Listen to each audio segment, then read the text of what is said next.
Honourable members, I announce the absence of both the Speaker and the Deputy Speaker, and therefore in accordance with Standing Order 5.3 of the Standing Orders of the House of Assembly, now invite a motion for the election of an acting Speaker for today's sitting.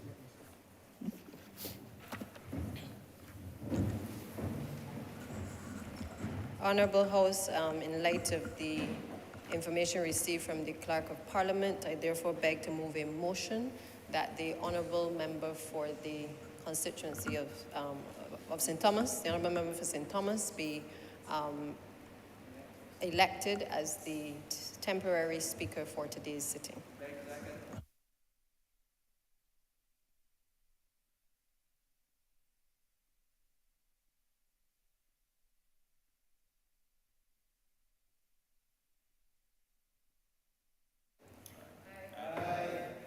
Those against? Members, the Honourable Member for St. Thomas has been elected as temporary Speaker for today's sitting. Madam, you can.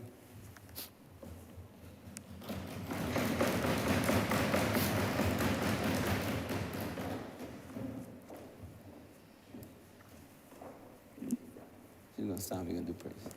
We're going to do praise.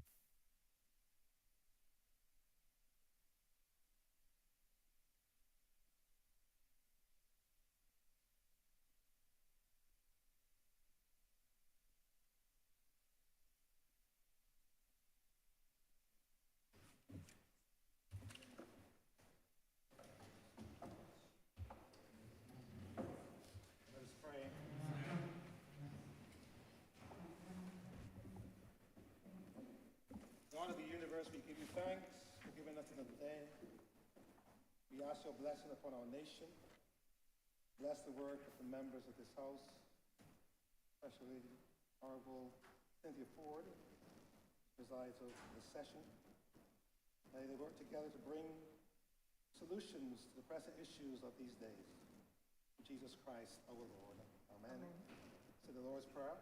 Our Father, who art in heaven, hallowed be thy name. Thy kingdom come. Thy will be done on earth as it is in heaven. Give us this day our daily bread, and forgive us our trespasses, as we forgive those that trespass against us. And lead us not into temptation, but deliver us from evil. Thine is the kingdom, the power, and the glory.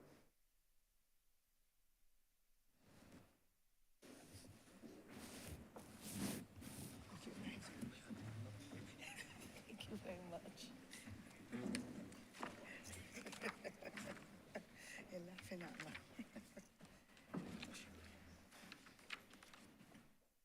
Thank you.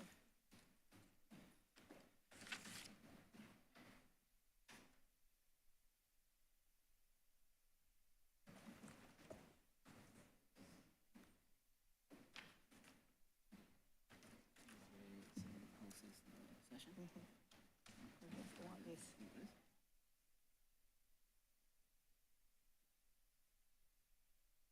Stand, stand, stand.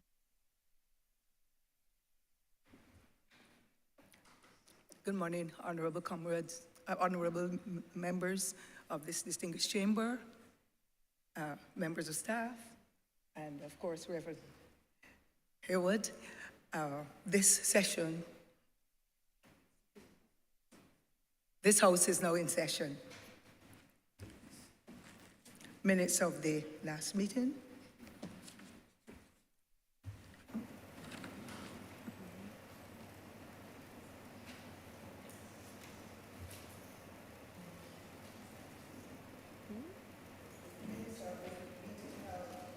On Tuesday, October the 25th, 2022, and Friday, October the 28th, 2022, to be confirmed. Honourable Member of Government Business, please. Thank you, Madam Speaker Acting. Gives me great pleasure to welcome you to the sitting this morning and to certainly hear you say that this House is in session. I'm sure that you will give it the usual flair and distinguished personality that you've brought to service in other aspects of this House. I therefore move that the minutes of Tuesday, October 25th and Friday, October 28th be confirmed.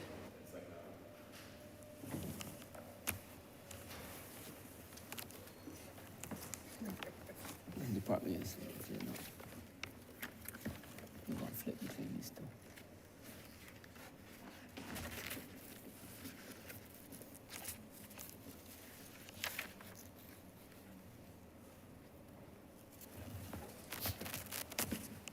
If there are no corrections or observations, then let those minutes stand confirmed.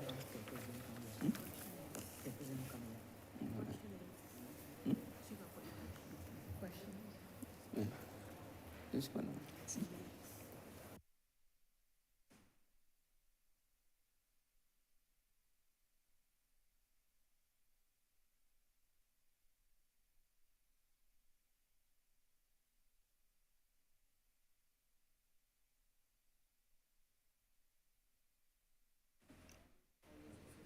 All those in favor, please say aye. Those against, please say nay. We think the ayes have it.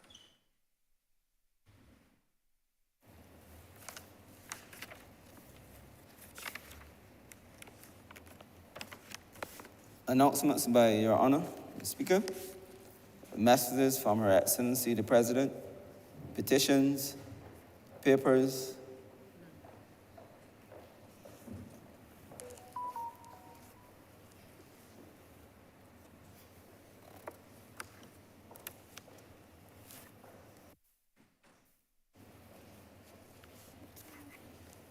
Government notices, private members' notices, notices of questions, reports from select committees, first readings of bills, statements by ministers, congratulatory and/or obituary speeches, personal explanations, motions for leave of absence, oral replies to questions, notices of motions for the adjournment of the House on matters of urgent public importance, orders of the day.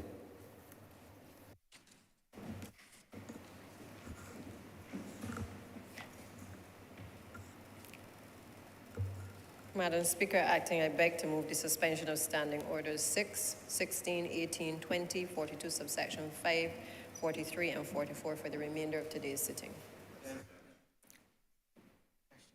The question is that those standing orders, as mentioned, be suspended for the remainder of the sitting. Honourable members in favor, please say aye. Those against, please say nay. Methinks the ayes have it. Government's business is now the order of the day.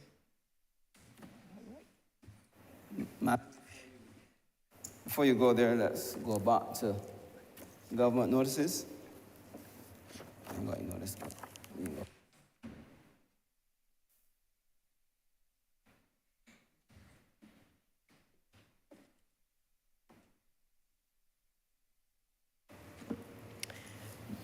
I beg to give notice of a resolution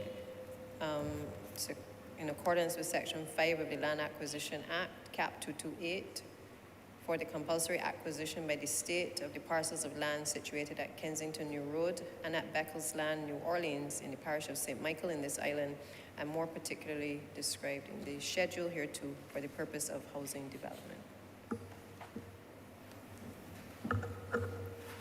Revert to government business, ma'am.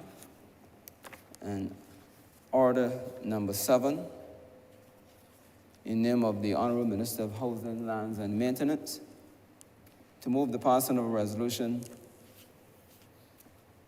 in accordance with Section 5 of the Land Acquisition Act for the compulsory acquisition by the state of the parcels of land situated at Kensington New Road and Beccles Land, New Orleans, in the parish of St. Michael in this island, for the public purpose of housing development.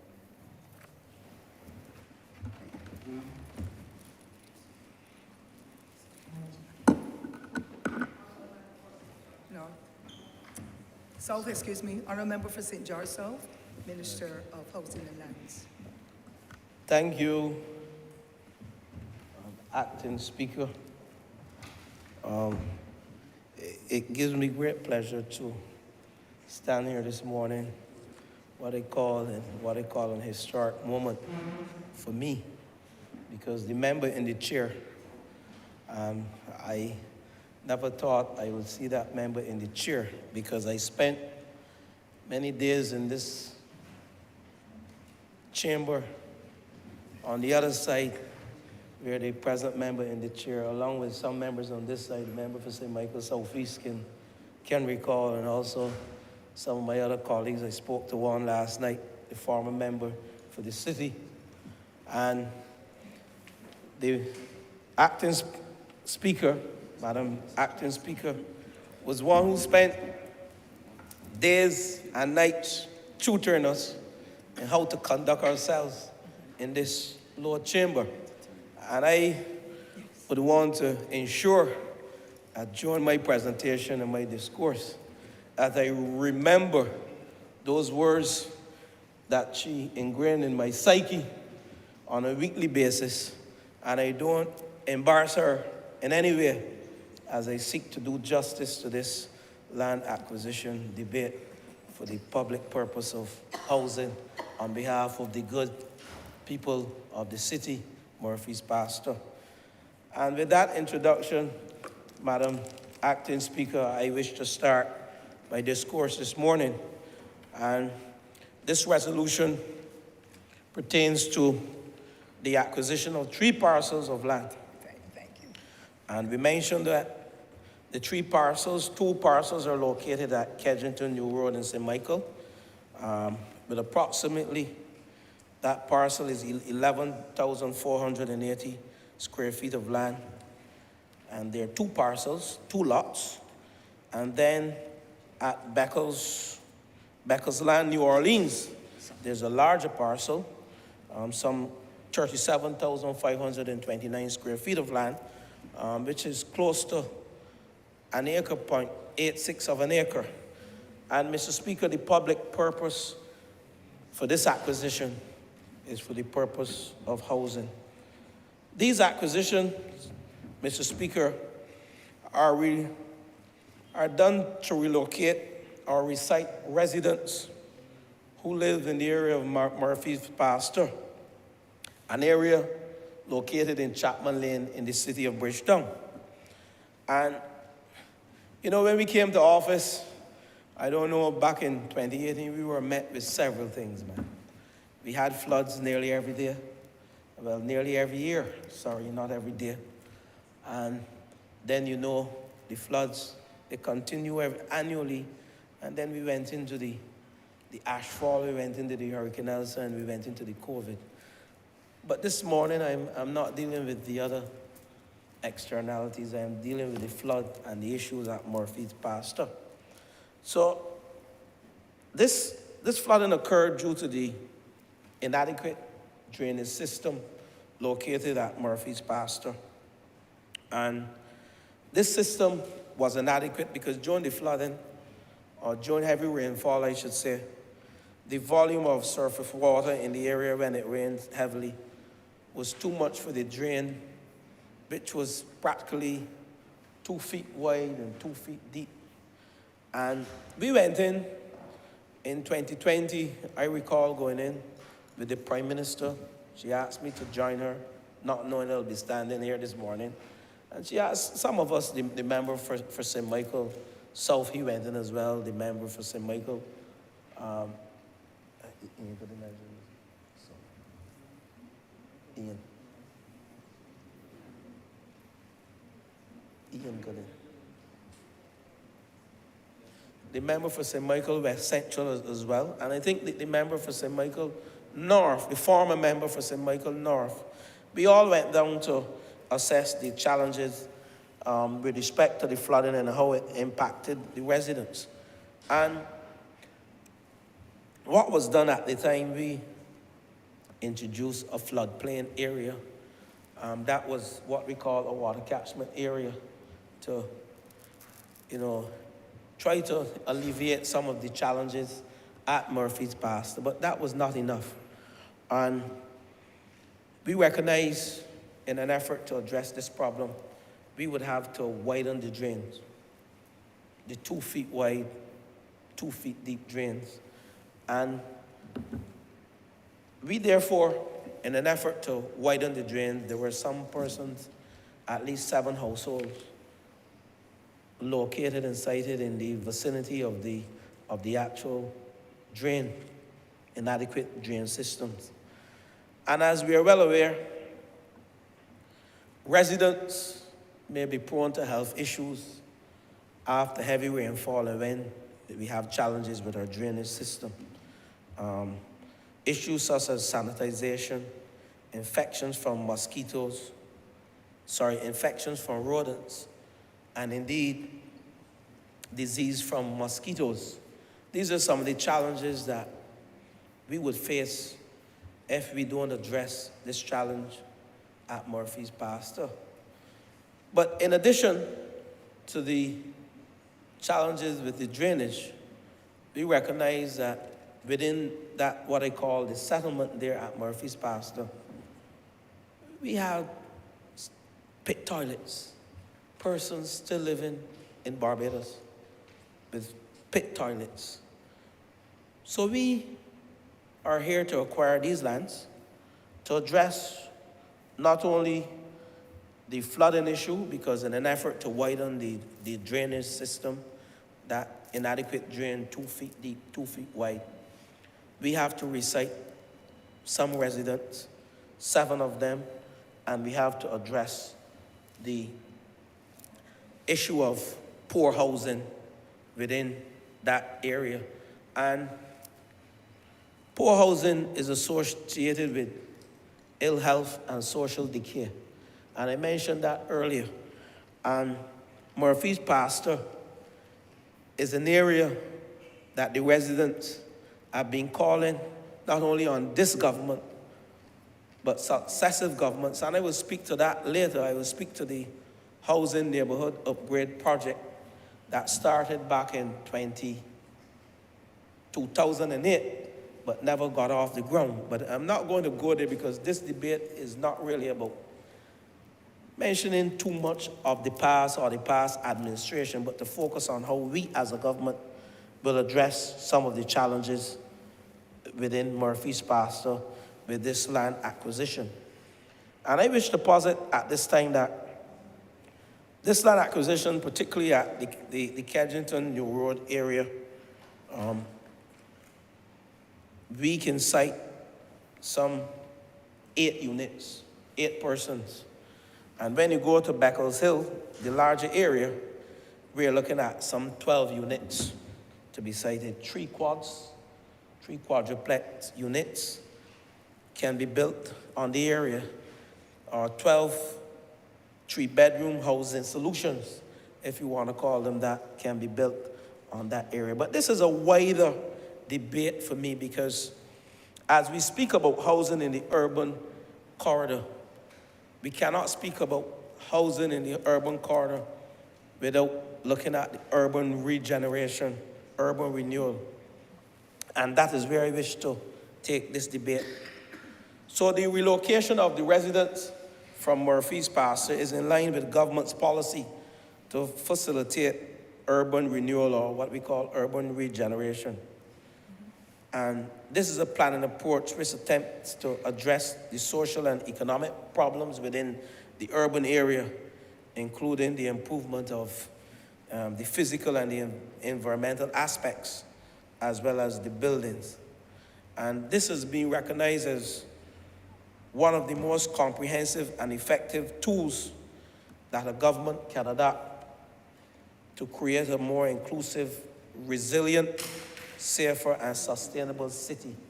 And when we speak about resilient, inclusive, sustainable, and safer city, we cannot speak about this without mentioning the 17 2030 Agenda Goals for Sustainable Development. And this project falls acutely within goal number 11, which speaks to the concept of inclusive, resilient, safer, and sustainable cities. It also speaks to human settlements.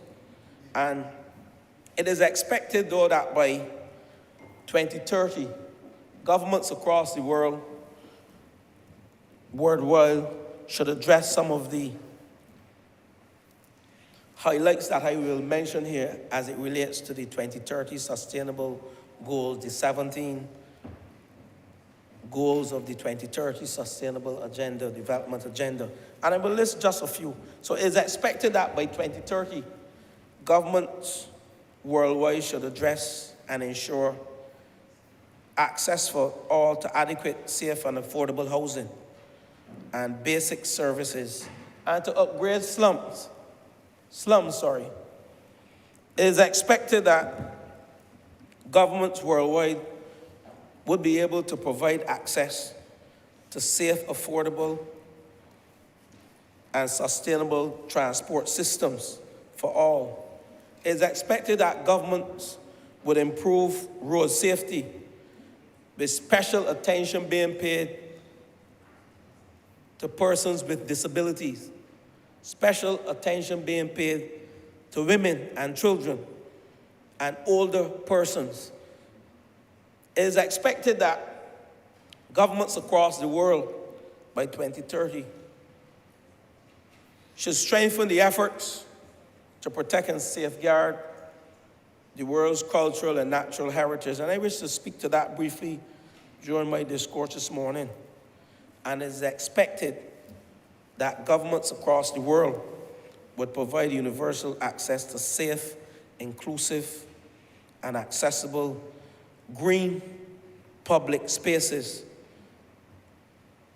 And in particular, I mention for women, for persons with disabilities, and for older persons.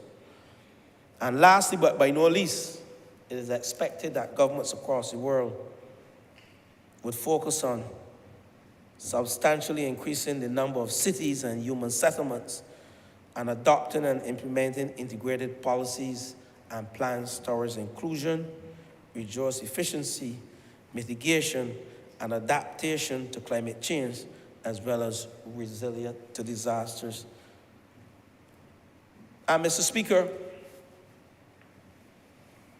poor housing exists in some areas within the urban corridor. And access to basic services are non-existent in some areas. And I wish to mention one of the areas, and this came to me one day when I took a walk from that ministry there in Country Road. And I took a walk through the area called Greenfield. And I realized, even though this was discussed, and the acting speaker, I recall sitting on the other side and the acting speaker discussing the housing neighborhood upgrade project with me. And I'm going to get there. But I recall traversing the area of Greenfield. And I don't want to speculate or misinform this Lord Chamber, but the size of the road, that is the road butting, abounding the Ministry of Housing, Lands and Maintenance, the property of National Housing Corporation. An SUV truck has difficulty traversing that road that is about 200 meters long, that you can leave from the main road off of Greenfield and you take a left just before you come to Robert Street, just before the Lord Chambers, and you travel north heading to the Ministry of Housing, Lands and Maintenance. And it is very difficult.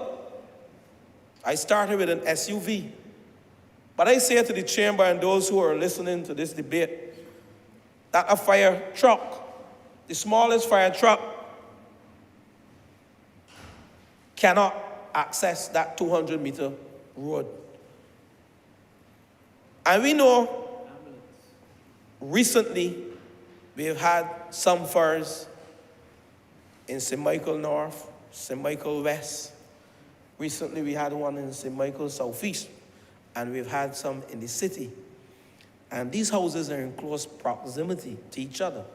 Actually, I think, it's not a joke, but in terms of the utilization of the space to open your window on mornings, I understand from some persons, if your neighbor gets up before you, then you would have difficulty opening your window 180 degrees to get breeze. And the reality is that an ambulance as well will have difficulty accessing that 200-meter road that leads from south to north to the National Housing Corporation property. And this is a very serious problem that we face. And, you know, I have asked myself to be a bit measured this morning because I can get a bit emotional with respect to what was not done and what should have been done. But I'm going to stay the course as my colleague, member for Christchurch West, my senior minister.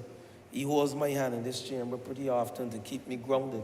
I'm going to stay grounded this morning because for me, we had the opportunity years ago to address this problem under the Housing Neighborhood Upgrade Program. We had the opportunity to address this program, these problems, when in 2008, the IDB provided a loan co-financing between the government and the IDB. The IDB provided $30 million US. I will repeat.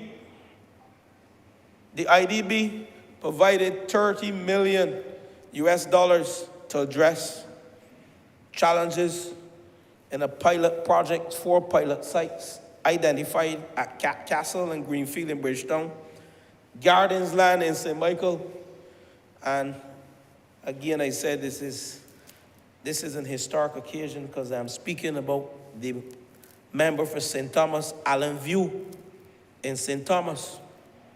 These were the pilot projects identified under the Housing Neighborhood Upgrade Program to address what I'm speaking about in the areas of Greenfield and Castle and the Garden Land. And also Allen View was the only rural area as a result of persons living within the vicinity of the cave.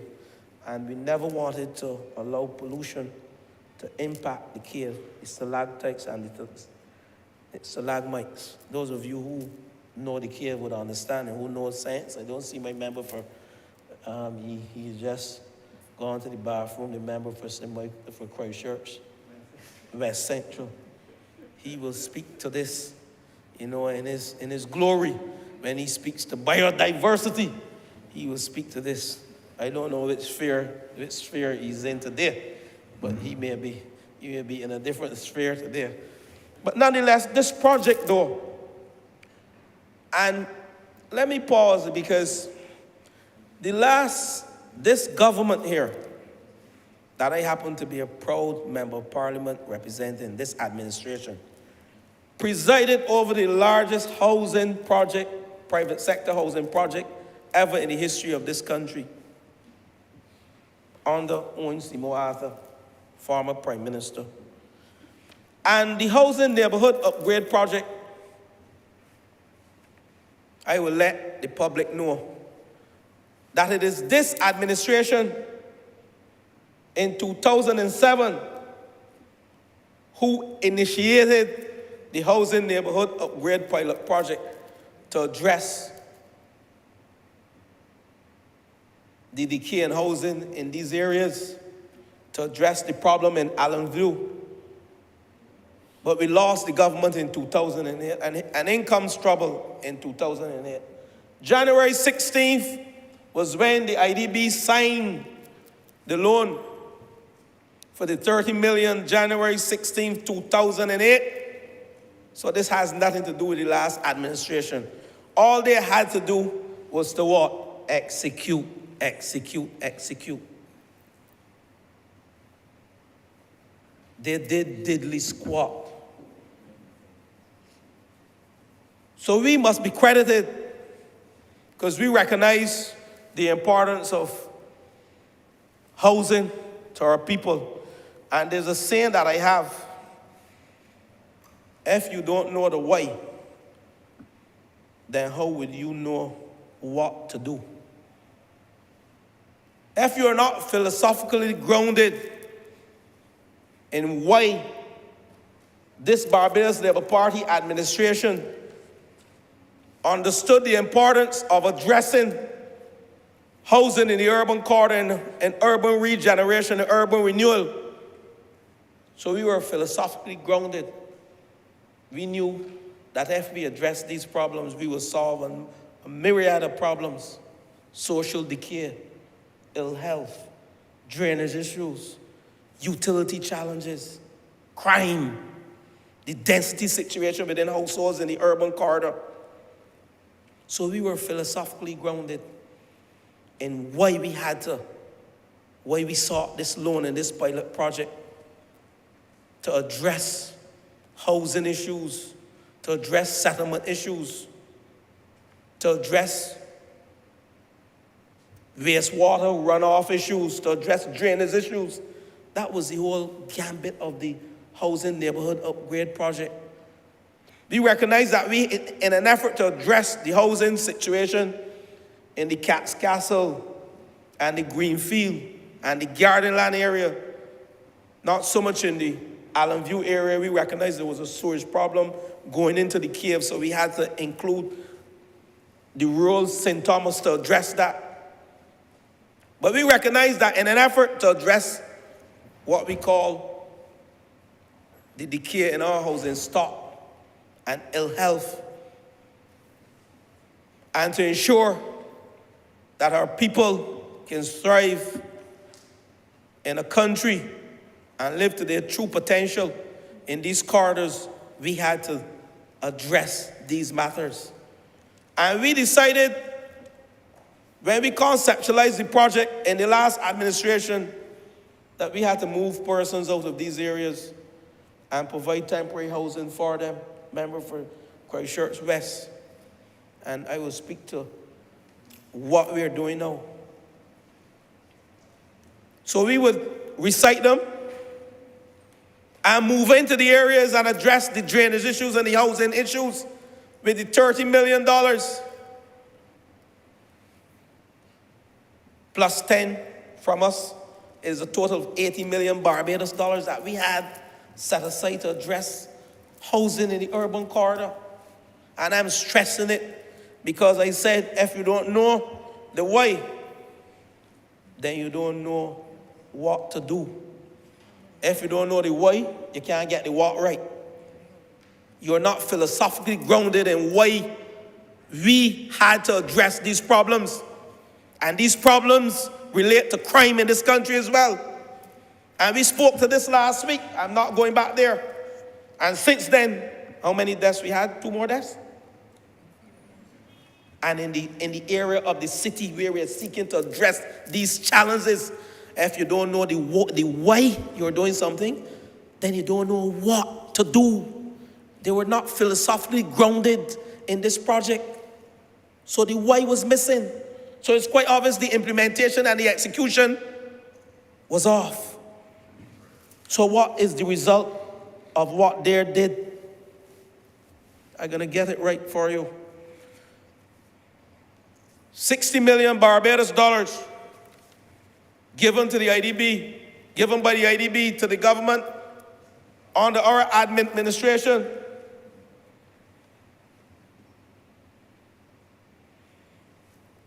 But they were only able to spend over a 5-year period between 2008 and 2013.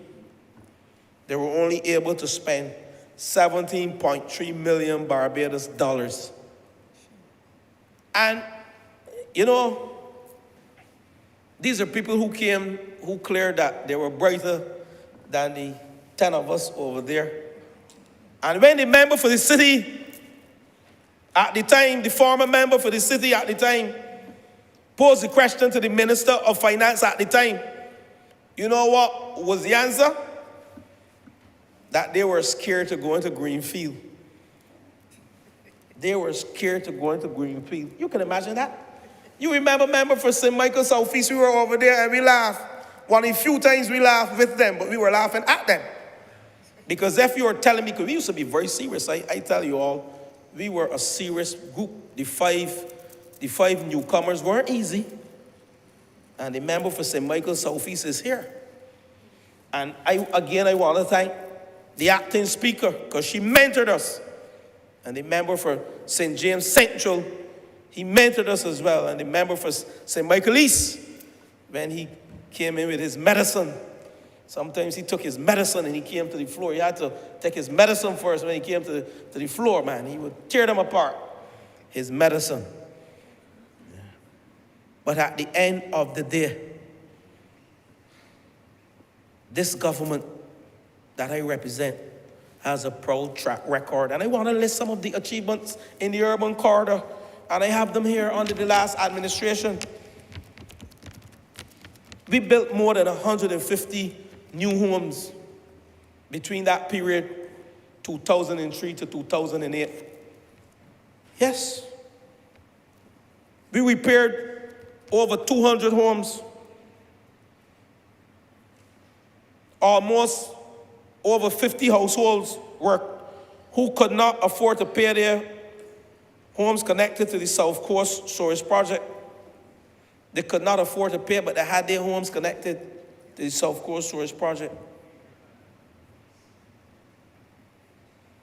Those are some of the things we did. We constructed RDC between the period 2003 to 2008, constructed 67 new community roads costing $20 million, 12.8 meters, benefiting over 800 households. This administration has a proud track record in addressing housing issues in this country. We're debating a similar matter that was started back then to address the housing challenges in the urban corridor. But Madam Acting Speaker, what I'm speaking about though, and I mentioned it earlier, the urban regeneration, this is part of a wider project on the urban regeneration. And I mentioned the 2030 Sustainable Development Agenda, where there are 17 goals, and this is pillar 11. There are 17 pillars, and this is pillar 11 that I'm debating today. The concept of inclusive, resilient, safer, and sustainable cities. And Madam Acting Speaker, the silent housing revolution that we have embarked upon since last year encompasses urban regeneration in its different forms. And I will list quite a few of them. The construction of affordable, resilient homes with an energy efficient component, as evidenced by Hope Inc., as evidenced by the East-West project, and recently the Cabinet approved for us, for the Ministry of Housing, Lands and Maintenance, and for Hope Inc., through Hope Inc., to access the Housing Credit Fund to allow us to purchase 350 hardwood houses, and the delivery will start at the end of this month. So by the end of the financial year, this government has just embarked on another project to import 350 hardwood houses. And you can clap, you must give yourself a round of applause for that. So East-West 150 this year, this financial year, the light gauge steel houses, and I will speak to that project because that's part of the urban regeneration. I'm going to get into details on that. Then another 350 hardwood houses by the end of the financial year. That's already 500. Then we have the Hope Inc., who are building at Lancaster and at Poole, and soon to be in St. Lucie, Colleton, and soon to be in Coconut Walk, sorry. That will give us another 700 houses. I am not sure if all will be completed by the end of the financial year. But we have 20 at White Park Road. We have Allen's Court. 20 houses. And I mentioned 20 single units. Soon to be ready before the end of this year. Before the end of this calendar year, sorry, not financial year. So before December, 20 persons will occupy units at Allen's Court and White Park Road, where we have built 5 quadruplex units. And as you journey across the road to Solaris Court, where the member for Christchurch West under the East-West project is guiding me along, where we will be building 4 quads. But I want to pause at these 4 quads, 4 quadruplex units. These are 16 single units. 4 quads, 16 units. And then persons say we are not building houses, but I ain't finished there yet, you know. But I will pause on the White Park, Solaris Court, East-West houses, 16 of those. And why I'm pausing, these houses prior to Hurricane Elsa,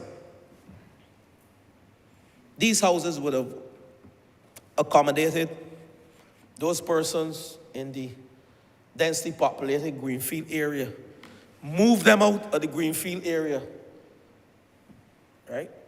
The housing neighborhood upgrade project that this administration started, we piloted that. And we are back in office now after 10 years of what I call neglect. Thank you, member for St. Michael North. 10 years of neglect. 10 years where they left the people in the city in Greenfield and Catskill and Murphy Pastor in squalor. And they had the money to do it. They had the money to do it. They had 60 million US dollars, 60 million Barbados dollars from IDB, 30 million US dollars from IDB. And we co-financed, we made it up with 10 million US dollars. So it was a total of 40 million US dollars for the project, where you can move those people out of Greenfield and Catskill, fix the issues, the drainage issues, fix the utility issues, fix the water runoff issues, waste disposal management issues, and then ease them back in. Build good housing for them. So Solaris Court, the 16 quads, and we will build some more. Because we have land at Mason Hall Street. Only recently I visited, and I'm saying the reason why we have to clean up these areas. I'm going to make a note because I want to get back on track.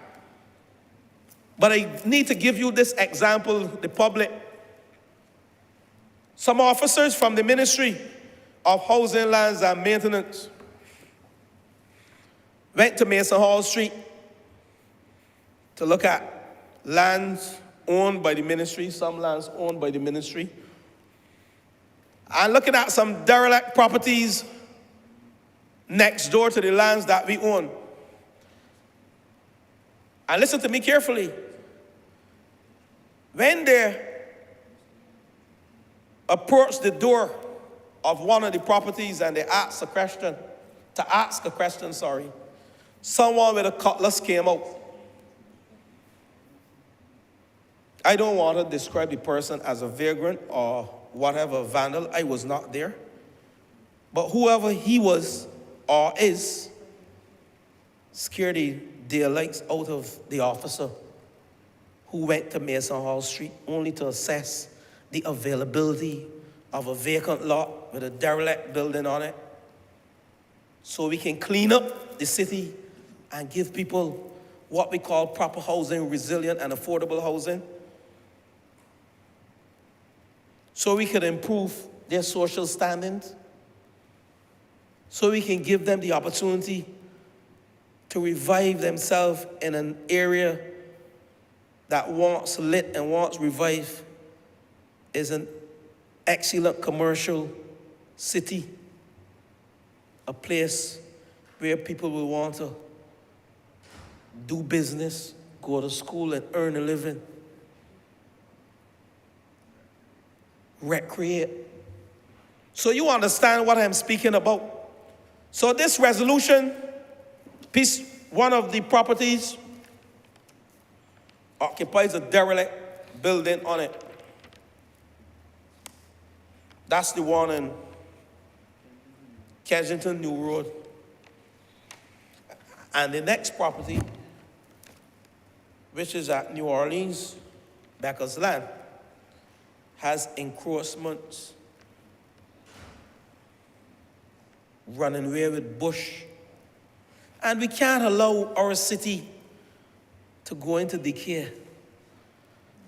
And I mentioned poor housing is associated with ill health and social decay.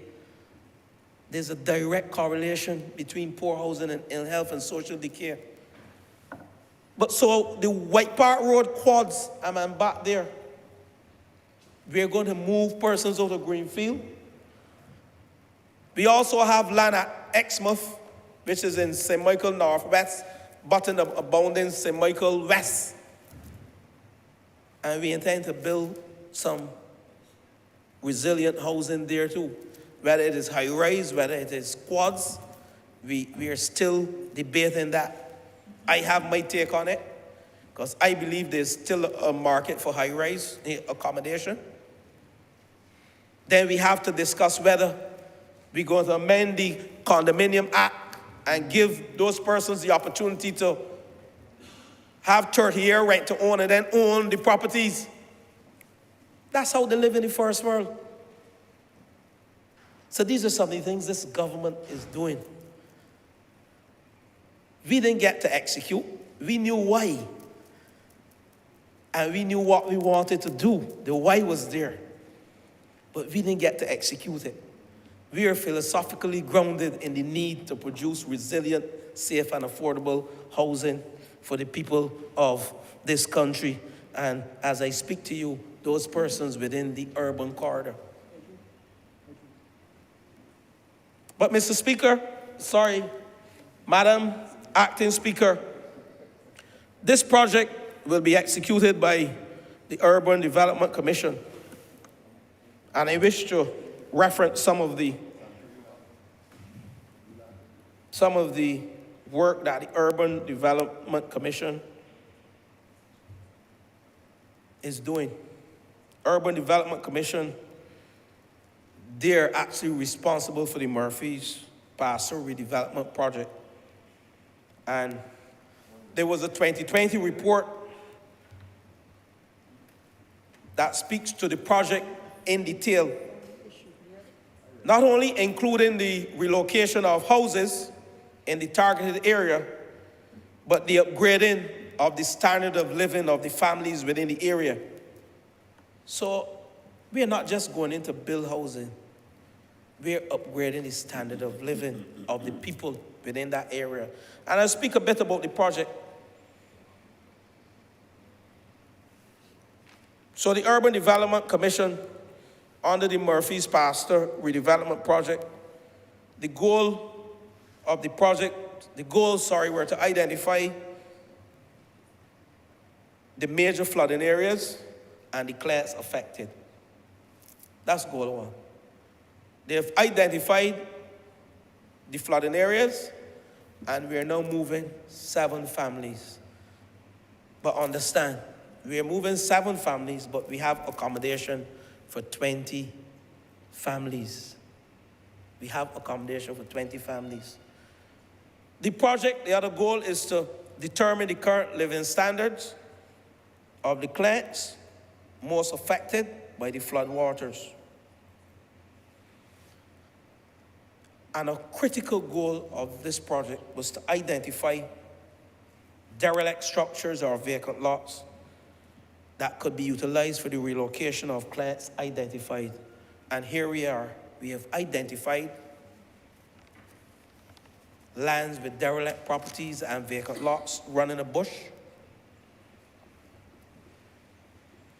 And the other aspect, which I am dealing with right now, the Urban Development Commission goal was to ask the Ministry of Housing, Lands and Maintenance to acquire the lots within the vicinity of the Murphy's Pasture and to construct housing solutions or relocation of existing structures.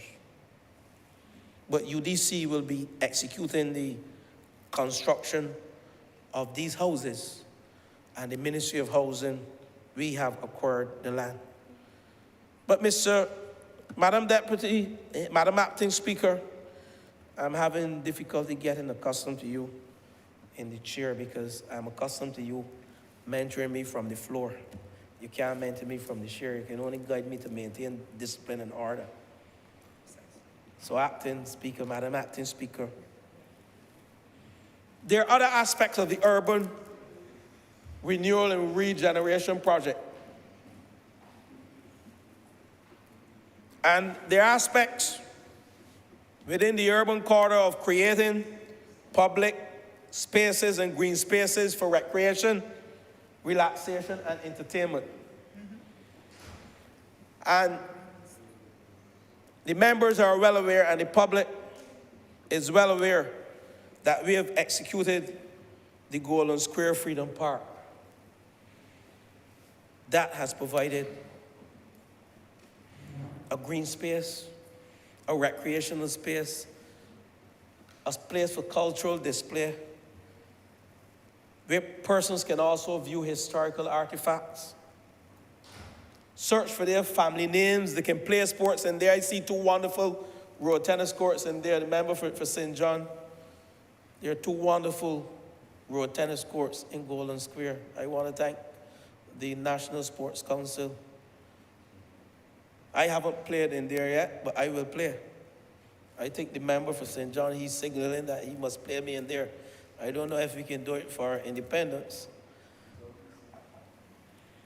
But one can see how we have brought a dying city alive by just implementing one basic project. Well, not basic, it is a fundamental project. Don't let me use the word basic with that project. It has historical significance. Golden Square Freedom Park. But that is not the only project. Church Village Green, that is to the northeast of the Central Bank, if I'm good with my directions. That used to be an area that once had housing, densely populated, and we were able to move those persons from there to Lower Burning. And now you have the green, the Church Village Green. Picturesque and lovely. You see tourists going there. We cleaned up that area. We know what that area gives in this country. We know some of the challenges we had with that area. And I'm not finished yet. The Constitutional River redevelopment. That is all part of the urban regeneration and renewal. And soon to be along Halls Road, you will see a commercial village member for St. James South. The kiosk, I started it, the groundwork, and I know the member for St. John. He has paid it a visit already, and we have plans. I'm not sure how many kiosks, but I heard he has taken where I left off, and he has increased the number of kiosks he wants to put there. So look at the Constitutional River redevelopment phase 1 and 2. The redevelopment and the reuse of the Treasury building. Again, bringing some life back to the city. A place that will attract not only tourists, but commercial activity. Bring some life to it. That's what the urban regeneration is about. So that when people see our cities, whether it's Pikestone, Old Town, Oystons,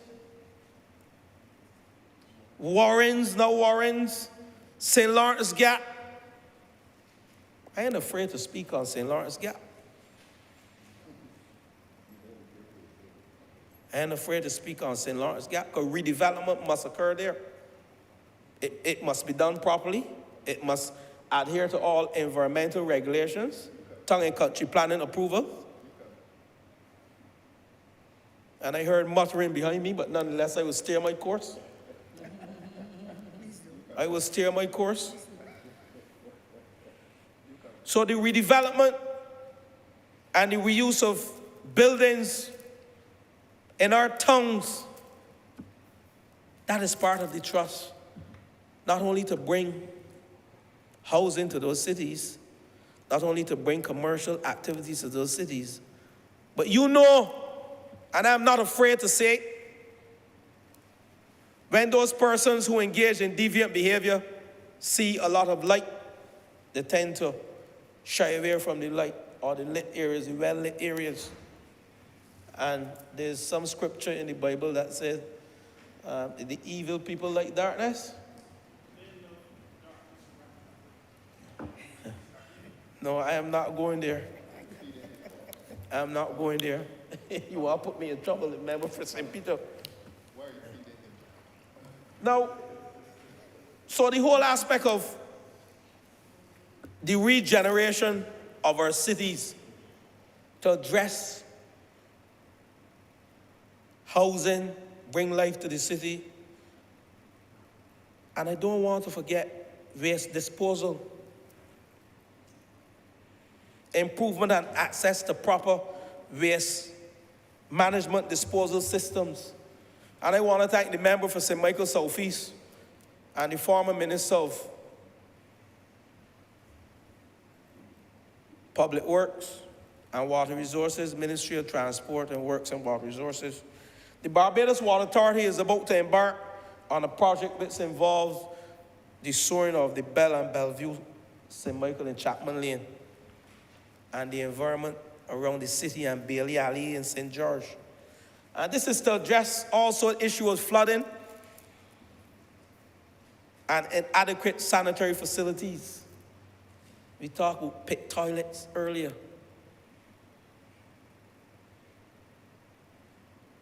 And we have identified in the Chapman Lane area some of these challenges. So we intend to install modern sanitary wastewater collection systems and transmission systems, ensuring access to sanitary facilities for these households. And we expect member for St. Michael Southeast to complete this project, she's saying, within a 3-year period, and we have started. And that's what the regeneration of the urban area is about. The redevelopment I mentioned and the reuse of the Treasury building, this is in the city, dead in the city, in the heart of the city. It is envisaged that this building, and we did that debate in here some months ago where we invested the Treasury building into BTII, Barbados Tourism Investment, Inc. And this building will be a mixed-use space with public access and commercial activities and residential opportunities. And we're using green building technologies and materials which will be incorporated into the design of the new Treasury building. So Bridgetown redevelopment is also part of the urban regeneration and renewal. And I heard the member for St. Michael West, when he was at Queen's Park some weeks ago, where we were in our joyous mood, and the most memorial occasion for the year for us, where we came together as a team, and we allowed Barbados to know what we're doing as a party and as a government. And he mentioned how the steel shed will go to the NCF. That is another project that will bring some life into the city. So, Madam Acting Speaker, I stand here on my feet this morning, not only to talk about land acquisition,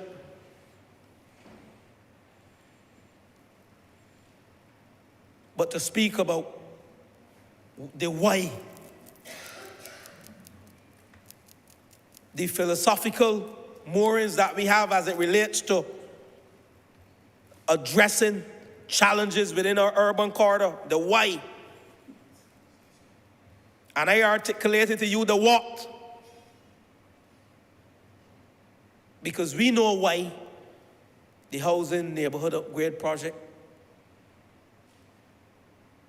was initiated by this government back in 2006 or 7. And we know the end results, what we wanted to achieve.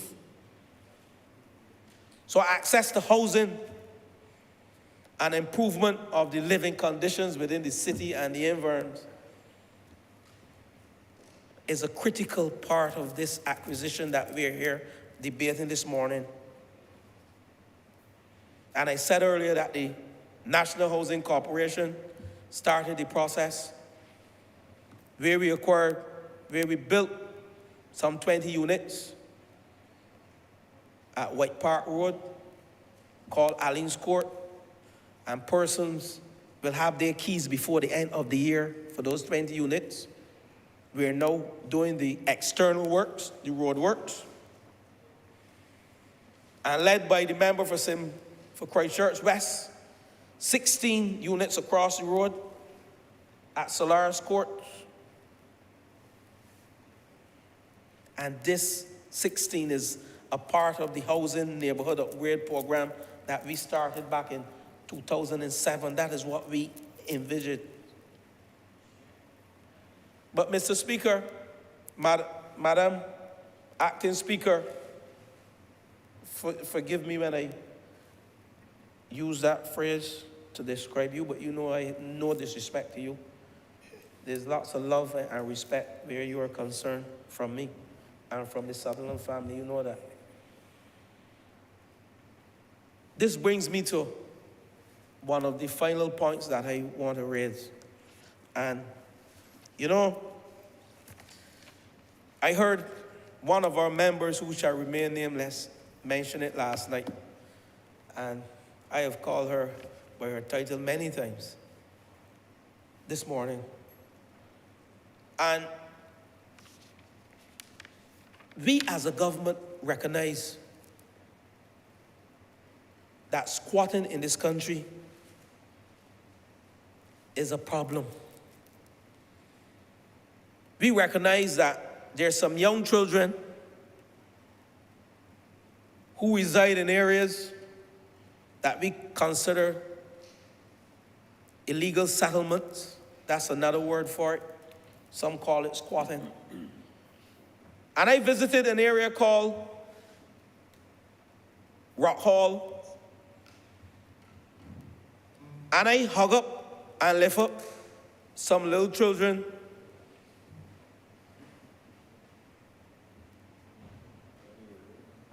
in Bajan parlance. I hug up and lift them up. Brought some joy to them.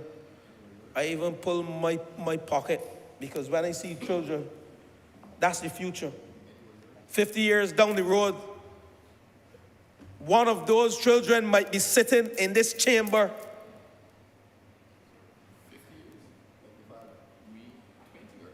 Or 30 years down the road, there were some 3 years old and 4 years old. The member for Christchurch South asked me if I lift up his.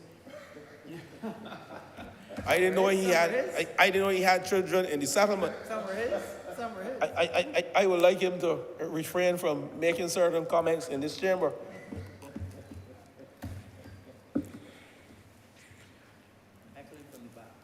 But, Madam Acting Speaker, I hug those children. Some walk with me as I assess the settlement. And I stumbled on a house at Rock Hall with 7 water meters. I'm not hiding. You can go up there and see it. There's nothing to hide. 7 water meters at one house. And I stumbled into some homes where they have electrical connections. And I understand they were running from house A to house B to house C. So house B and C had any electricity, but house A had. But house B, C, and D getting from house A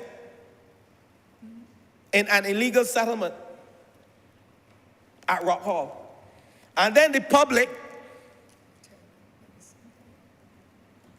who don't understand illegal settlements and why some persons, I can't say all, because if you understand the internal combustion process that can occur, if not internally, external combustion process that could occur up there, as a result of methane gas exposure to heat and oxygen in a landfill,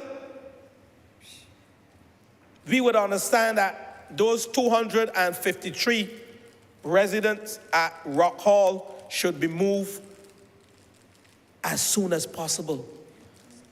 I look at those little children and I ask myself, if a fire breaks out, those little children didn't know anything about illegal settlements. They didn't know anything about squatting. They came there, they were born and raised in an area that is illegal for housing, for resilient, safe, and affordable housing. And that's this government mantra, our philosophical base. That's why we want to address it, and we are addressing it.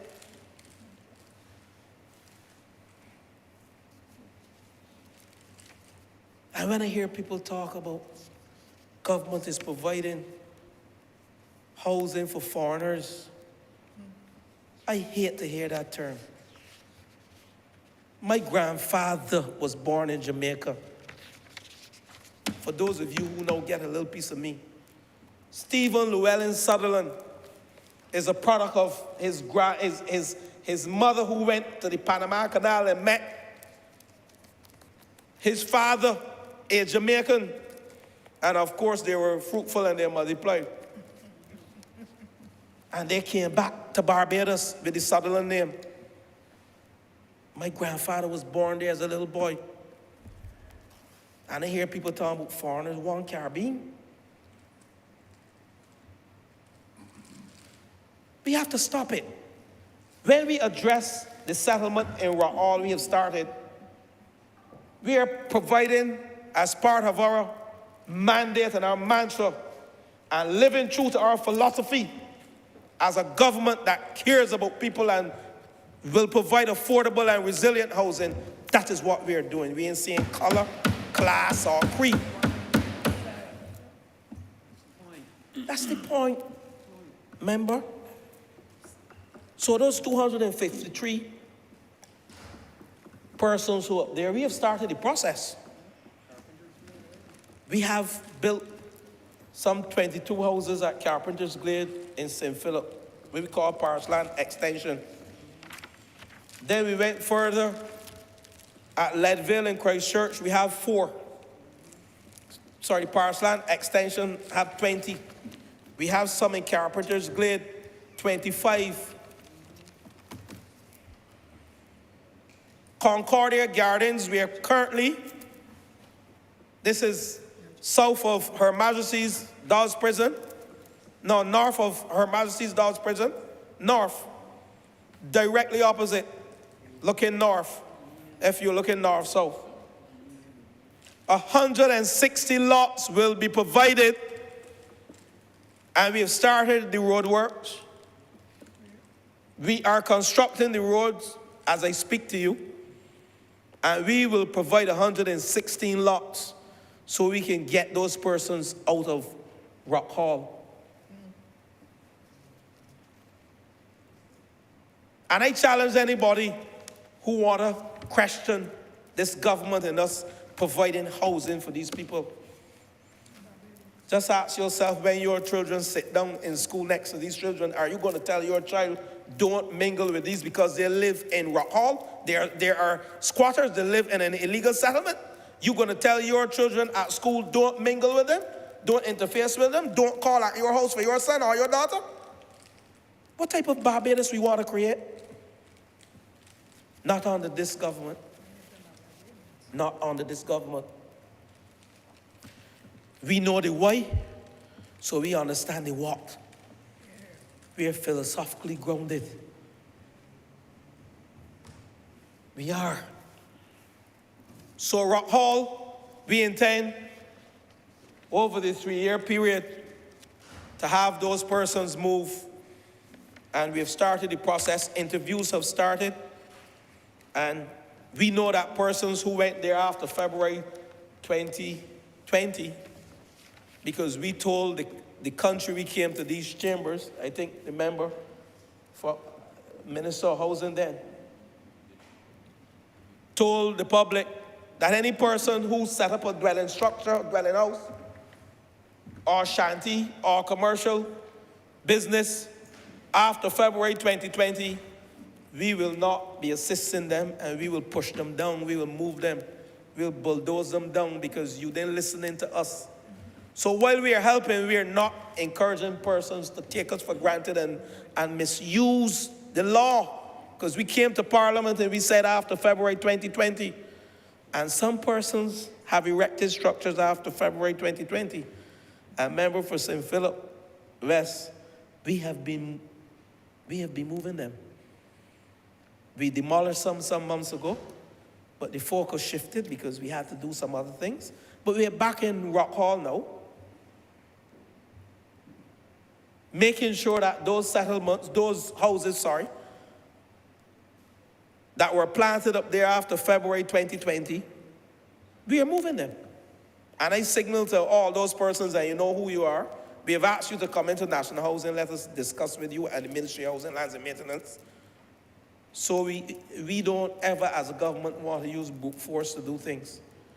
We believe in coercing people and having discussions. And we, as a government, recognize to our faults. And I've asked people to understand that the last administration, they didn't know why, so they couldn't recognize when they made a mistake and go back to the public and say to the public, we are sorry and we intend to do it this way, or we want your input to how to get it done.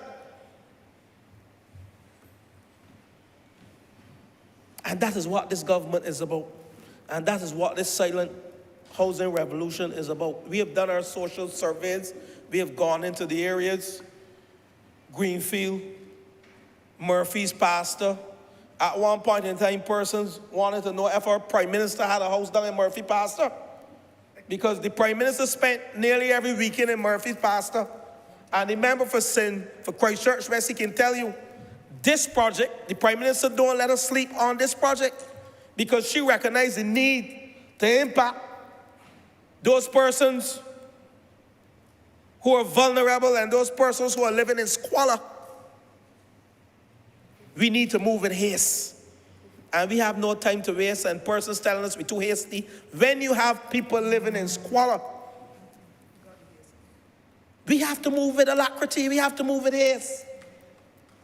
So we can't be twiddling our fingers and say, well, when we get to that, we will do it.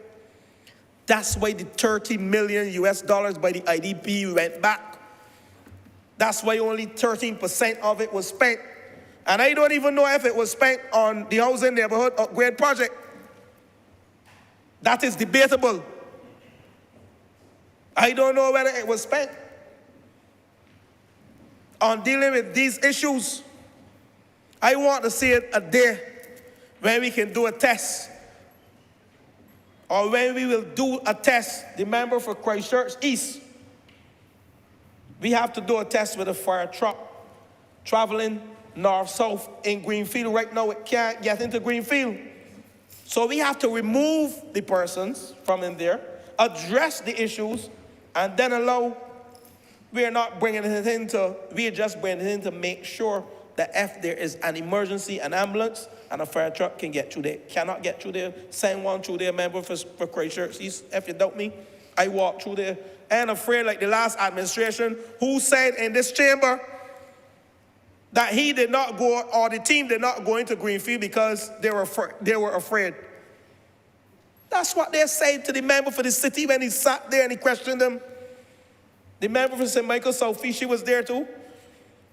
And I said earlier, it is one of the things that we laugh at them, not with them, because we were very serious. The 5 of us new members in 2013, we were very, very serious in our discourse in this Lord Chamber. Thanks to the guidance of the member who's sitting in the chair as speaker today. I also wish to mention, I now see my good friend wink at me, member for St. Philip South. We just approved, he just winked, he was here every since. We just approved at Cabinet to regularize Work Hall in St. Philip for the member. And that will be debated in this chamber. I'm not going to steal his thunder to discuss it. But that is regularizing settlements. Persons who, I use the word squatting, I am afraid to say it. We will regularize that soon to be debated in this chamber because it was approved by the Cabinet of Barbados only last week. Thanks to the acting Prime Minister, member for St. Michael Southeast. And we recognize as a government the need to do these things because housing is critical. And I said before, I would always reiterate, when you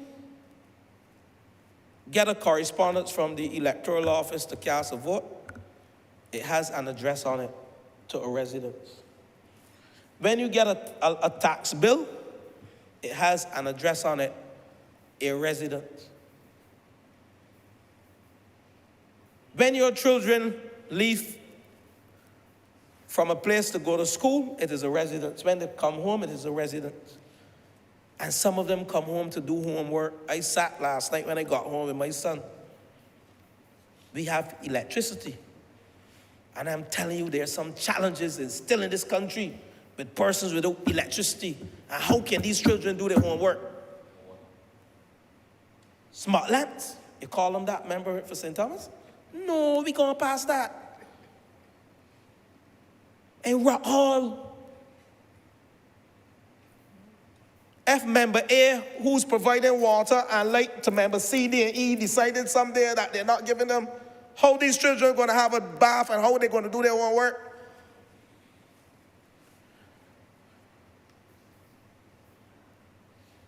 I ask the question to those who are listening, and we know the answers. So housing is the most central organizing unit within our existence. Because I mentioned paying taxes, I mentioned raising children, I mentioned the whole electoral process. It comes to a house. And we have to make sure that this project, along with other projects, are executed. And the silent revolution, while we are relocating persons also from White Hill to Farmers, we just finished 3 houses at Farmers, member for St. Andrew. And we are building another 4 before the end of the financial year. And soon to be, you will get a call this month, member for St. Andrew. I ain't handing over the keys, I gave you the keys to hand over. Those are your people. And we intend to make sure that the people of White Hill are happy. And soon to be that will come to Parliament, to Cabinet, will be a land acquisition to acquire more lands to recite more people from in the St. Andrew area that are having challenges with the slippers. Ginger Works, East. Ginger Works, East. In St. Joseph.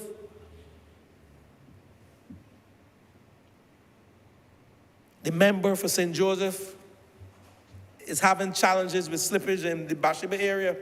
And I know persons have been allocated lots there. And by the end of this month, we will have the road works finished so that we can properly lay out the lots. We don't want to do like the last administration because you have to get your coordinates right. And when you have a road, the member for Christchurch West, he can tell you, it is improper to allocate houses on land without infrastructure. It is improper. Some of us do it, but this government will not do it. And I know it has taken a little bit long, but we want to do things the right way so we don't have any repercussions. So ginger works. And soon to be, I cannot speak and leave out my current Prime Minister. We have challenges in the Pine. Density issues, the oldest estate, electrical problems, and I heard about them on the radio yesterday. That's why tomorrow we are going to St. Matthias as a team to address the same way we went out as a team when we had the problem with the storage and the member for Christchurch West constituency. And if you are free tomorrow, you can join us, senior minister, in St. Matthias tomorrow morning. We are going as a team, house to house, door to door. We're inviting the media to address any electrical issues that they are presently. But I don't want to go there because we're going to have the time to discuss this, because we have spent millions on electrical upgrade in those units across more than 35 estates. We are not perfect. We were hit by several issues, externalities not imposed by us. And we were shut down. We can't work for a while. And you know the myriad of challenges. I don't have to repeat them, whether it's storm or it's COVID. Haynesville is completed. Haynesville is completed. The electrical upgrade and wiring in Haynesville is completed. But I will bring truth to the people of this country tomorrow, because I intend to speak truth to power. That's what we say. I intend to speak the truth. And I will ask, I don't want to veer too far from this, substantive debate, but I ask any persons who are having challenges with the electrical upgrade. We have an open door policy at the Ministry of Housing. We don't have no special hours for you to walk in. I don't have special hours for people to walk in. People walk in from any part of the country to see me as the present Minister of Housing, Lands and Maintenance. And I see them. Albeit if I have 1 or 2 meetings up to this morning, someone came to see me. And I was busy trying to get the last piece of document as it relates to these relocations. But they were attended to. And that's what we are as a government, to address issues, whether we're in office or we're on the road, and don't turn back people. And about turning back nobody. They don't turn us back when we go to ask them for the X. So we shouldn't turn them back. Come in and sit down. If you don't see me, you see the officer. And we will seek to address your problems. And I was mentioned the Pine. There are several things we did back in '96 with the airport relocation project that I have here listed. Airport relocation project, some 68 houses. Finished thus far. This started in 1996 under who? This administration, because these persons were in the flight path and we had to relocate them. Started in 1996. You cannot question this administration commitment to addressing settlements, whether legal or illegal, but once people are housed in settlements that we recognize are not resilient, safe, we address them to make them safe and resilient. We just acquired 40 acres of land, planning gains, Lower Burnie, to help the member for St. Michael Southeast. She just had a fire too. Got home at 3 o'clock in the morning in Monroe Road. And you want to tell us this is a government that didn't care? The others used to send people, tell you, see, you go and look. We don't send anyone, we go ourselves. The member for St. Michael West, and the member for St. Michael North, and the member for the city. I got to beg them to stop waking me up, because they call me at some ungodly hours, and that's what the team is about. And I get up. When they had house fires, it was after midnight. These gentlemen in the field get it from next to the beautiful wives and the children. And they called me to look for housing. I think I have done a fairly good job for them thus far, and there's some more that I will do for them to ensure that we address some of these challenges. And the member for St. Michael Southeast, the largest housing unit in Barbados. And that's why she's on my neck with respect to housing. There's no animosity, but she has to look after her people. And when she calls me and she tells me things, I have to understand, because that's what we're here to do, to represent our people. And I want to say to the people in St. Michael Southeast, when it comes to housing, I can say I get the most calls from the member for St. Michael Southeast. And we will address the density issues within St. Michael Southeast. And hopefully, the member for St. Michael East, he will get some of those houses too.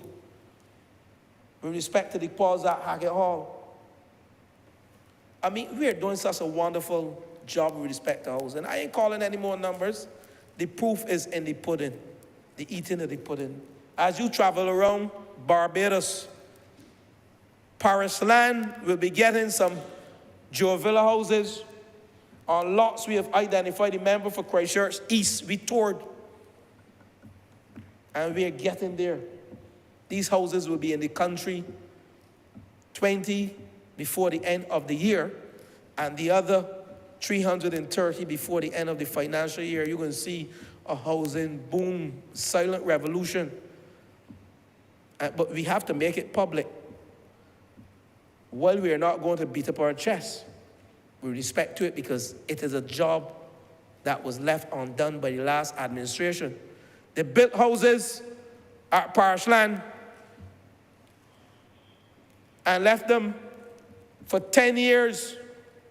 We had to come in and address a team this morning while I was coming here. A team from National Housing and the Ministry of Housing, Lands and Maintenance are in Parish Land in St. Philip, addressing some of the challenges with those houses. That's customer service. And the general manager is in the field with them. He ain't sending the officers. He's gone. He got to go and address the issues. And had not it been for Parliament today, I would be in Parish Land too, in my boots and my jeans and my polo shirt. This government is serious about housing. We know the why and we know the what. And the phrase, we are philosophically grounded. We are not like the last administration. And as I close this debate, we will have, well, as I close my presentation, not this debate, it's not my will to close this debate. The member in the chair will sanction me for using those words. Sorry, Madam Acting Speaker. The Attorney General has certified this resolution. The member for Christchurch East, I saw your signature on it, to compulsory acquire the 1,066.6 square meters of land at Kensington New Road and 3,486.6 square meters of land located at Becker's Land, New Orleans, for the public purpose of housing. And he said it is in order for introduction to Parliament. And I've just spent the last hour speaking to you with respect to this resolution. And it is our will as a government that the people of Murphy's Pasture, along with the other 13 persons or families who will move from wherever, and that will be decided by the Urban Development Commission and not by the National Housing Corporation.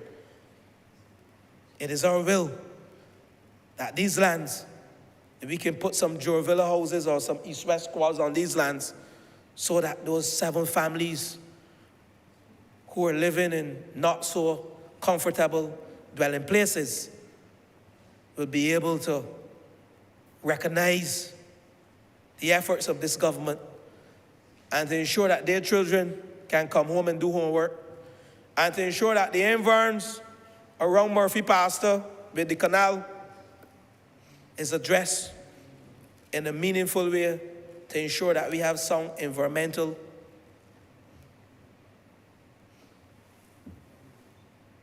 environmental, find the word for me, improvement, so that when we return to Murphy's Pasture after the relocation, the member for the city who will journey with us, not only to Murphy's Pasture, but he will journey with us to Solaris Court. He will journey with us to Allen's Court. He will journey with us to Kedgerton New Road. He will soon journey with us to Mason Hall Street. And the member for St. Michael West and Northwest will journey with us to Exmouth, because those areas that I have just mentioned are part of the urban renewal project that will provide more than 100 housing solutions for people living in the environs and the close proximity.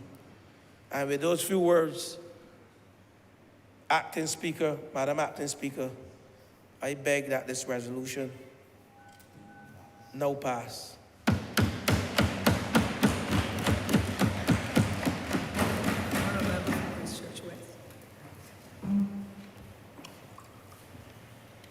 Good morning, Acting Speaker. This is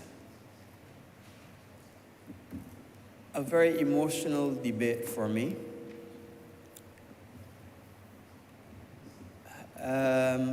On many levels. First, let me congratulate you, Acting Speaker, on your elevation to the chair, being the first female member of the Barbados Civil Party to have taken that position, and I congratulate you.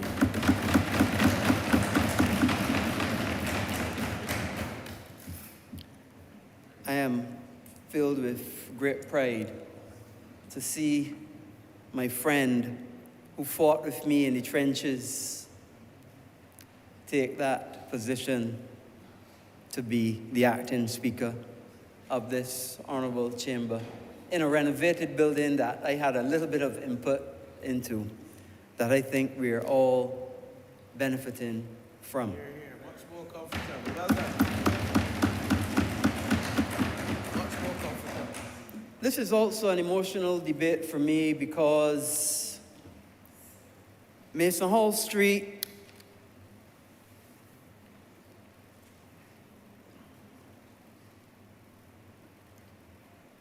Murphy Pasture is my ancestral home. My mother's from Mason Hall Street. My grandmother and grandfather from Mason Hall Street. My great-grandfather from Reed Street. And for years, they would tell me about the problems of Murphy Pasture, Cat's Castle, Greenfield, and all those surrounding areas. My uncle still lives in Mason Hall Street, acting speaker. And to be able to bring some measure of improvement to that area.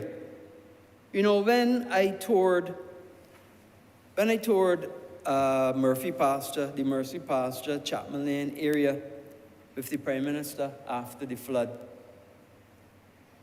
Prime Minister was amazed to see people saying, "Wait, William, how you doing? Well, I ain't see you in a while. How Georgie? Georgie's my uncle. He still lives in Mason Hall Street." So the people of Chapman Lane, I remember Patsy well, who told the Prime Minister some tales about me when I was a little boy. But I won't get into those tales now. I'm sure if the Prime Minister is listening, she would remember that too. But as I was then the Minister of Transport Works and Maintenance, and I was able to find a way to bring some relief to the people of Murphy Pasture. Because I sat down and thought about how do we improve this problem of flooding that has been happening in that area for so long. And you know, Madam Deputy Speaker, a very knowledgeable architect by the name of Louis Sullivan in the late 18th, early 19th century said that form follows function. This is late 18th century, early 19th century. Form follows function. What does that mean? That means that the design of anything, and I'm a great student of design, design of anything, design of a house, design of a community, design of a development, design of the human body has to follow the function of the body. And the human body is wonderfully designed. 2 eyes, 2 hands, 2 legs. Somebody tell me to stop. I don't know what he wants 2 of. 1 of certain things. 1 heart, but 2 chambers folded onto itself. In the similar way that the human body is so masterfully designed, we as a people can design places so that people do not have to suffer from flooding. And I, at the time, sat down with the ministry, the drainage unit, and we came up with a plan to make what was called a floodplain. What was a floodplain? A floodplain is essentially a catchment area of water that protects the local houses. So it is kept lower than the local houses so that water, rather than staying in the local environment, goes into the floodplain. But we didn't only come up with the idea, we executed it and built the floodplain at Murphy Pasture. But we weren't finished there because we also had flooding at Cherry Tree in Wotton, Cherry Tree Drive or Circle, I think is the name. And we went and assessed where the water was coming from. Normally the water is coming from uphill, coming downhill. We fixed the wells, improved the wells there, and we did a floodplain there at Cherry Tree, just above Cherry Tree, behind the Wotton, the school. I think it's called Water Street, Girls' School, Water Street, Boys' School. We did a floodplain there as well. So that when water comes to the area, and rather than it go and stay in the housing vicinity, it goes into the floodplain and then is dispersed either by wells or in the Murphy Pasture area by canals. But we weren't finished there. Because in addition to that, that water has to go somewhere. So at Murphy Pasture, there's a canal, and the minister, and first let me thank the minister. He did a fantastic job of presenting this resolution to the House, covered all the aspects, covered them well, and gave that human touch, because at the end of the day, this is about people and doing the best we can for the people of Barbados. And that's what it's about. And that's why we are here. You know, I read something the other day that the Lord allowed you to see another day because he isn't finished with you yet. He isn't finished with you touching the life of somebody else, hoping to make that person's life better. So he has allowed you to see another day because he isn't finished with you yet. Well, I understand he isn't finished with me yet. And he wants me to make the life better for so many other people. But I go on. When it came to the design of Murphy Pasture, the floodplain kept the water and it protected the houses. But sadly, the water stayed in the floodplain for an inordinately long period of time because the canal was too shallow and not wide enough. So we recognized that we had to deepen and widen the canal. And we made a commitment to the people of Murphy Pasture that we would come back and deepen and widen that canal. But it doesn't stop there, because design also means that that water has to not only pass through the canal, but it has to go to the pump station. Because anybody who knows Bridgetown knows that a large proportion of Bridgetown is under sea level. And if you don't have that Princess Alice pump station working, Bridgetown will flood. And when we came to office, there was only one pump working at Princess Alice. And it used to cut out and break down multiple times. The member for St. Lucie would know this well.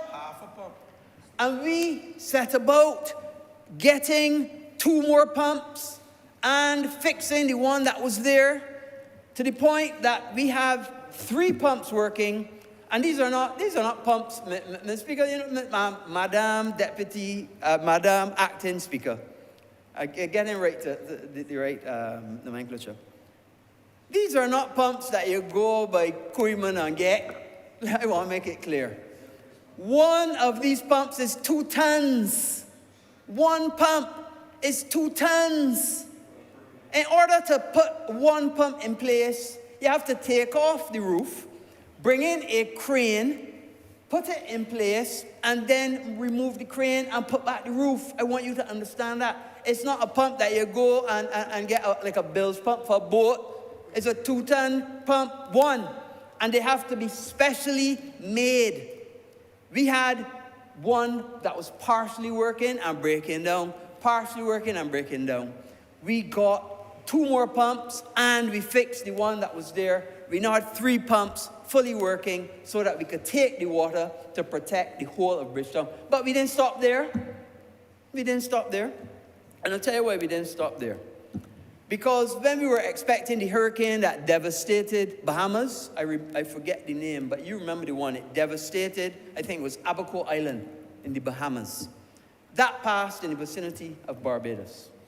And at that time, if the electricity went out, the pumps wouldn't work because there's no electricity to drive the pumps. And for years, at the Prince Alice station, there was no backup generator. We made sure, the Prime Minister said, do not leave Princess Alice pumping station till you get a backup generator installed down there. I literally spent the whole day and part of the night down there making sure that a backup generator was installed during the passage of the hurricane, of the nearby hurricane that then went to Bahamas. Luckily, we didn't have much water. It was the dry hurricane. People would recall we didn't have much water and we didn't have to press them into use. Don't mind it devastated Abaco in the end.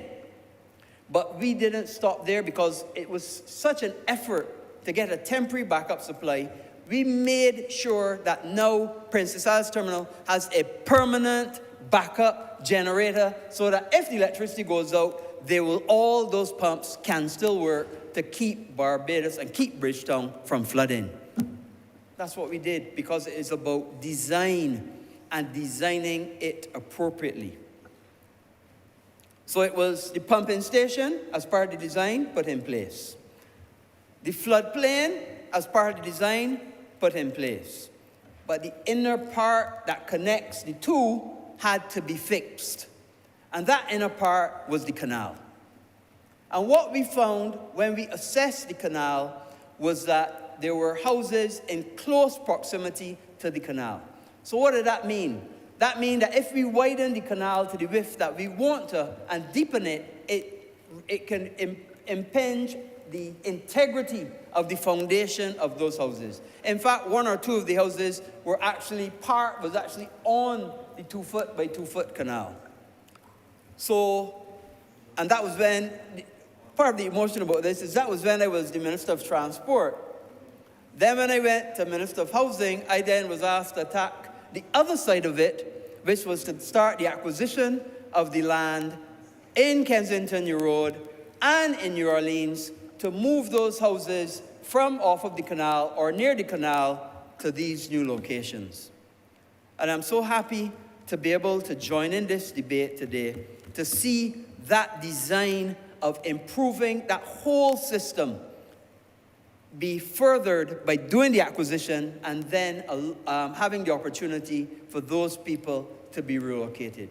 And that's an important part of the piece. Once we get that land and once we get those people relocated, We can complete the canal, and those people will have an opportunity then to know that their houses will not flood when a high rain comes because of the canal, because of the floodplain, and because of the pumping system. But I want to join on from what the Honourable Member for St. George South spoke about.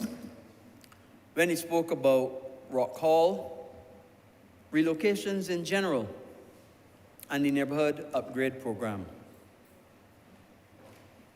I fully agree with him about the relocation at Rock Hall.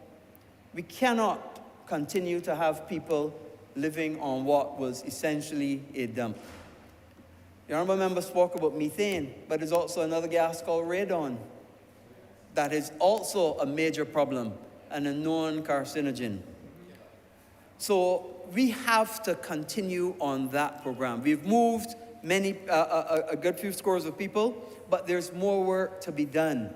And I look forward to when the Dodds North Road is done, because that was designed, what we call Concordia Gardens, because that was a design that we worked on for a long time to get that road done, get the land cleared, get the topographicals done, get the drainage designed, get it all thing, and then put the road in place. And I look forward to the day when that 160 lots become available, and then we can get all of those people moved off of what is essentially a major hazard for their health, a major hazard for the adjoining residences, and a major hazard for our gateway to the world, the Grantley Adams International Airport. The neighborhood upgrade program, you know, when I was at the Country Road location and you look out of your window in that building, the first thing you see is green field. That's the first thing you see. And you see the close proximity of the houses. You see the enhanced density of the houses.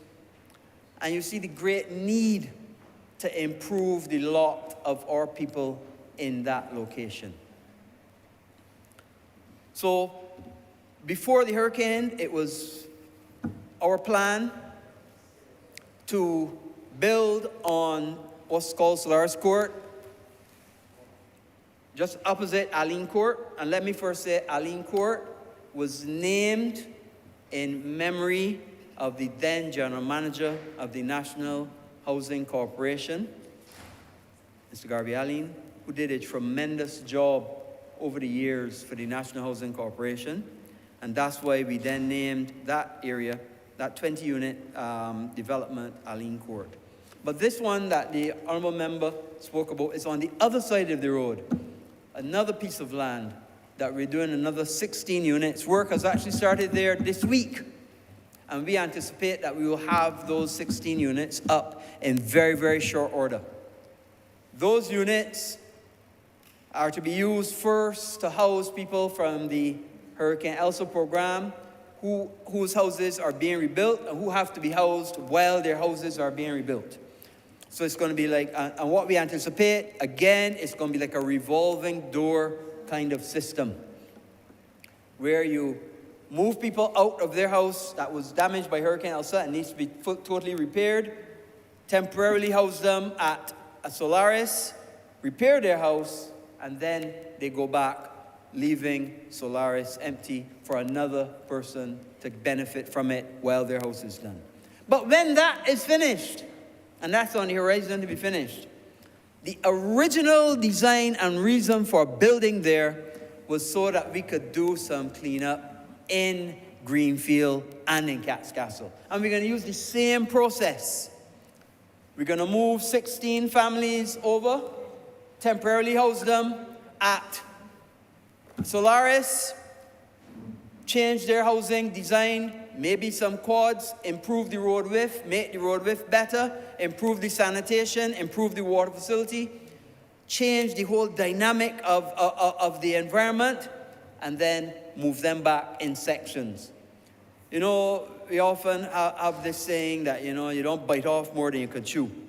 So we're going to go at it in little bites. Because we lost the money from the IDB, So we intend to do it out of savings and through the normal transition from central government funds to bit by bit still achieve that improvement to Greenfield.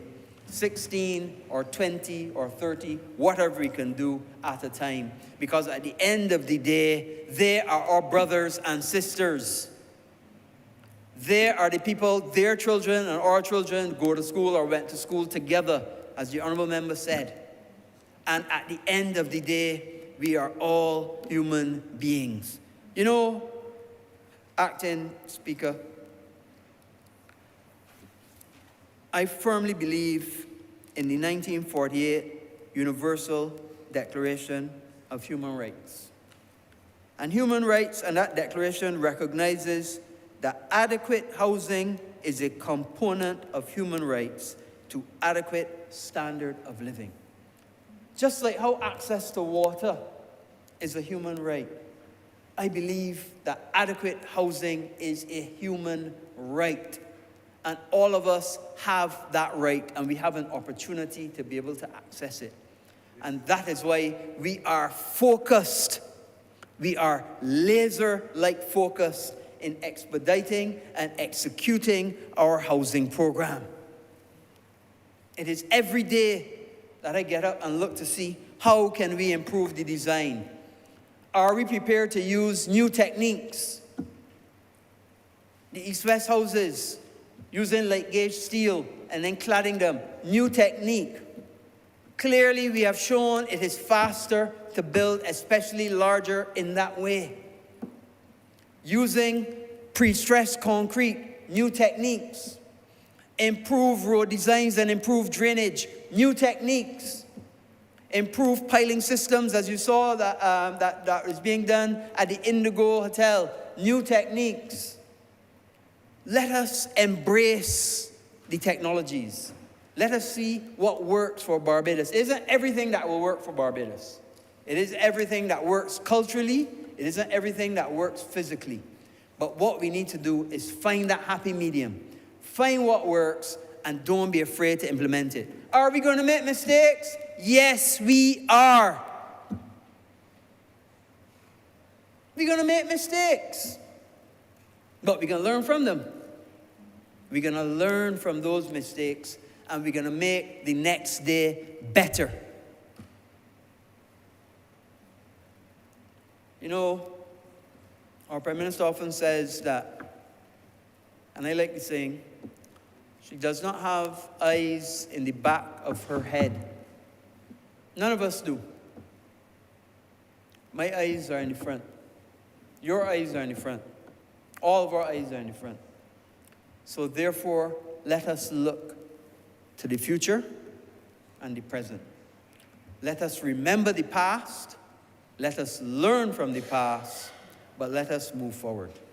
And let us move forward strong. Let us move forward with dignity. Let us move forward with integrity. And let us move forward knowing the reason that we are here is to make a better life for those around us and those that live in this honorable nation that sent us here to make their lives better. I am so happy. I am so happy that when I visit, and I still visit Murphy Pasture. I don't go there only to see my uncle who lives in Mason Hall Street. I go there, I don't only go there to see Patsy Waif, who is my friend, who worked with my father for many years. I go there to see how the floodplain is working. I went there over when the last flood, the last heavy rains. I was going to say when I was acting Prime Minister, but I won't bother to add that in. I go there to hear from the people. And every single time they tell me, if that floodplain was not put there, I would be having to put my furniture out to dry now today. Because that was their lived reality before we improved the drainage system there. Will it be perfect? I don't know. But you know what? We were prepared to try. We were prepared to find a solution to an existing problem. At the end of the day, that's what we've been sent here to do. The people of this country have reposed in us great confidence. All 30 seats says, we give you a blanket slate. Go and fix the problems of this country. And one by one, we've been tackling them. There's more work to be done, but we will continue to do that work. And with those few words, Acting Speaker,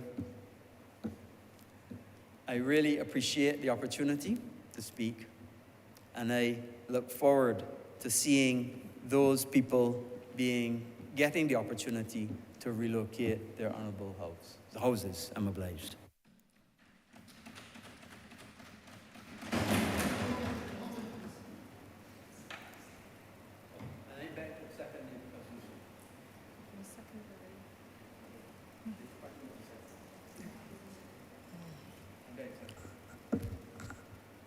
Thank you, Madam Acting Speaker. I beg to move the suspension of the House until 1:45 p.m. Honourable members.